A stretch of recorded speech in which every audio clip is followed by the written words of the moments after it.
दोस्तों नमस्कार, प्रणाम, हर हर महादेव, जय श्री राम, राधे राधे। द्रौपदी सिंह 77, अनीता जादव।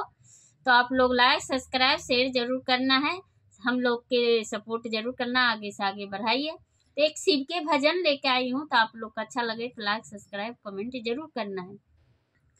गवन कराई राजा हो गईला विदेशवा, गवन कराई राजा हो गईला विदेशवा, ककर सुनाई बै राजा हो शिव के चरचवा, केकर सुनाई बै राजा हो शिव के चरचवा।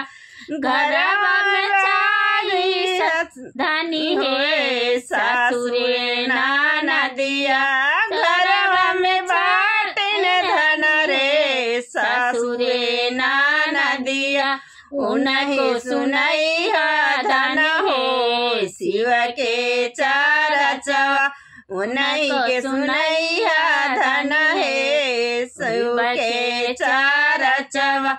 गवन कराई राजा हो गईला विदेशवा, गवन कराई राजा हो गईला विदेशवा, केकर सुनाई बै राजा हो शिव के चरचवा, केकर सुनाई बै राजा हो शिव के चरचवा। घरवा में धनी है सासुरे नाना दिया, घरवा में धन रे लहुरा देवरवा, उनको सुनाई धन हो शिव के चरचवा, उनको सुनाई धन हो शिव के चरचवा।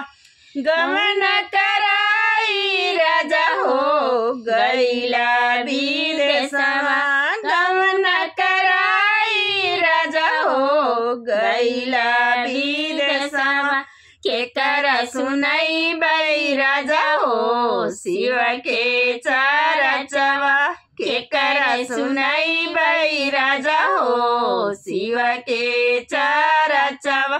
घरवा में धन हो छोट बर की भौजैया, घरवा में बाटन धन हो बड़ की भौजैया, उनको सुनाई धन हो शिव के चरचवा, उनको सुनाई धनी है शिव के चरचवा।